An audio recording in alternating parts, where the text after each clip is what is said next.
For some odd reason, Genshin Impact had a Heihachi, World of Warcraft as well, and even Street of Fighter 6 if you made your avatar like him. But Tekken 8 had zero, absolutely no Heihachi whatsoever, which is messed up. At least this is going to change because they recently announced him as the third DLC.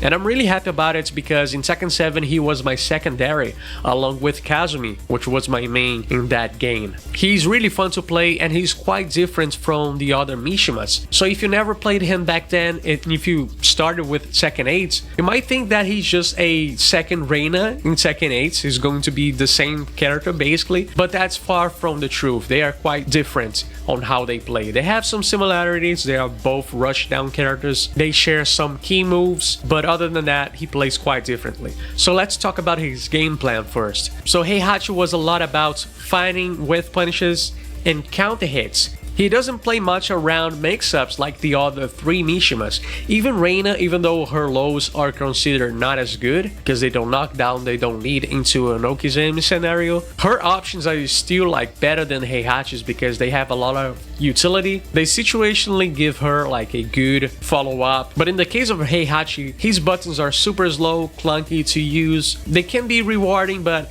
that's not the main thing about him. So how does he find these whiff punishes and counter hits?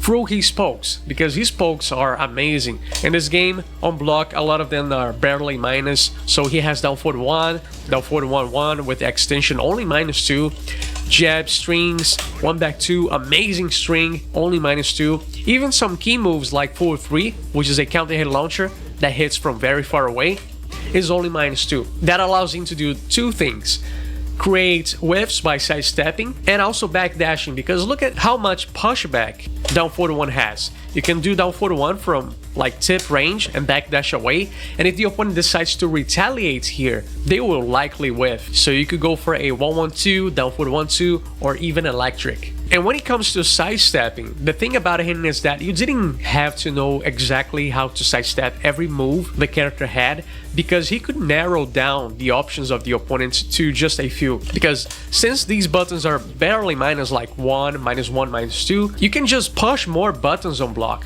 If the opponent is doing slow stuff, they're gonna get interrupted.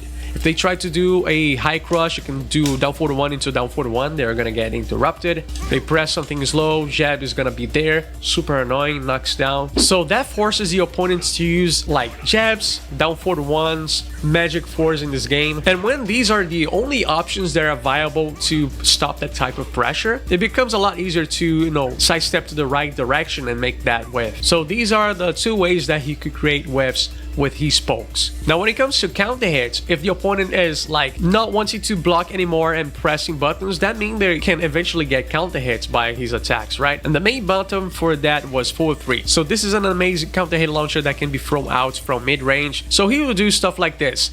The opponent is backdashing away because they know that if they do so, they will likely make you whiff. Because if I keep doing that, see, it whiffs because of all of the space that it creates on block. Unlike Reina, which is just glues to your face, his pokes often push the opponents away, and that made you like whiff the next button a lot of the times.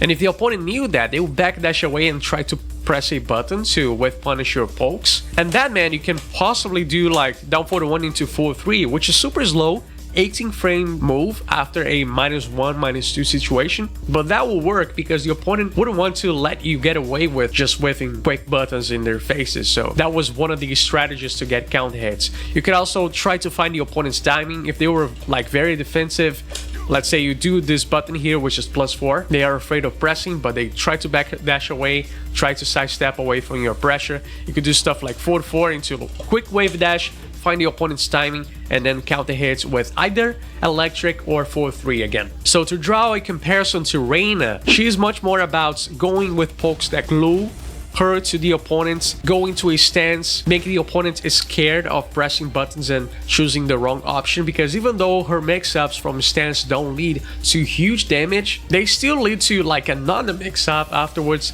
give her advantage, which is pretty annoying. And if the opponent feels like they know what to do against that stance, like sidestep against this option or backdash away, she can chain that stance into another one and completely change the defensive options of the opponents. While Heihachi He doesn't benefit from the opponents not pressing, much more like the opposite. He wants you to press, but press at the wrong time, so he can get a whiff punish or a counter hit. Now, talking about wall pressure, this is where it gets different from Reina and on the MISHIMAS as well.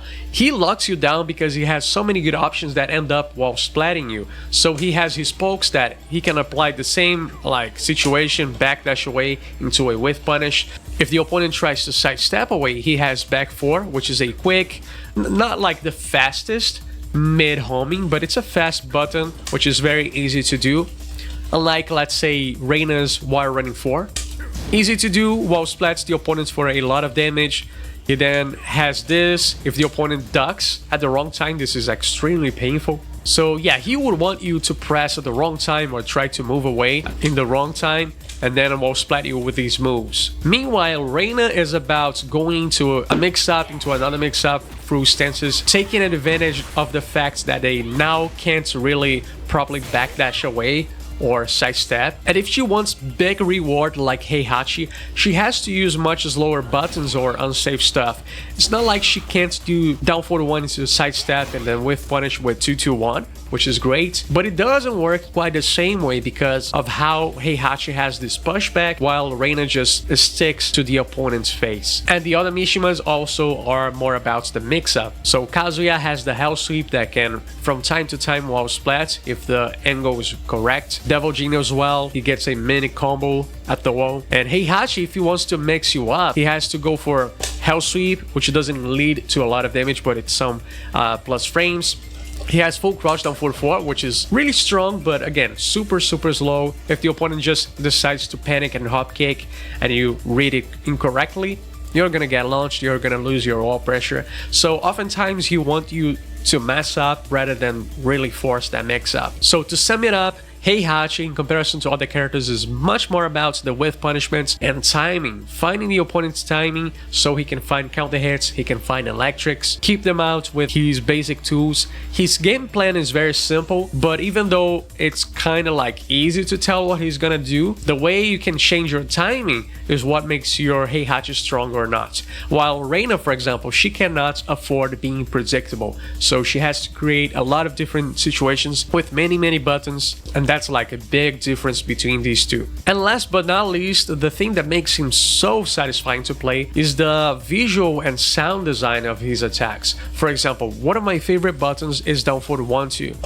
Look at the animation, like he shakes the screen, knocks them down, feels very powerful. Reina has a down for the 1-2, and when I saw that in the trailer, I was happy because this is such a fun string to use. But hers doesn't feel as satisfying because of the heat engager. And even when she's already in heat and you don't heat dash, you get the knockdown, but it doesn't have the same like feeling to it.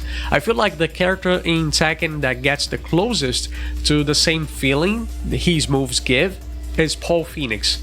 And it makes sense because if you look at like way back, they used to be like a clone of each other, where Heihachi was a mix of Kazuya and Paul, and a lot of his moves were shared. They have the Death Fist, for example, down one string, and over time they made these buttons slightly different with different animation properties, but even then they still retain like that powerful feeling when you use their moves, and that's one of the things that I like a lot about Heihachi, and I kind of miss with Reina because she has some fun stuff, especially the back turn throw. That one is amazing. The Heaven's Wrath parry, super fun as well when it lands, but it doesn't quite reach the same level as Heihachi.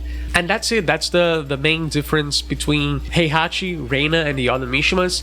And if you never tried him out, I hope that this video sold you on Heihachi and you want to try him out. I will likely be making him my main character and Reina a secondary. So if you decide to stick with him and want to learn more as well, I will likely post more stuff about him when he releases. So make sure to check that. And I guess that's it. See you next time.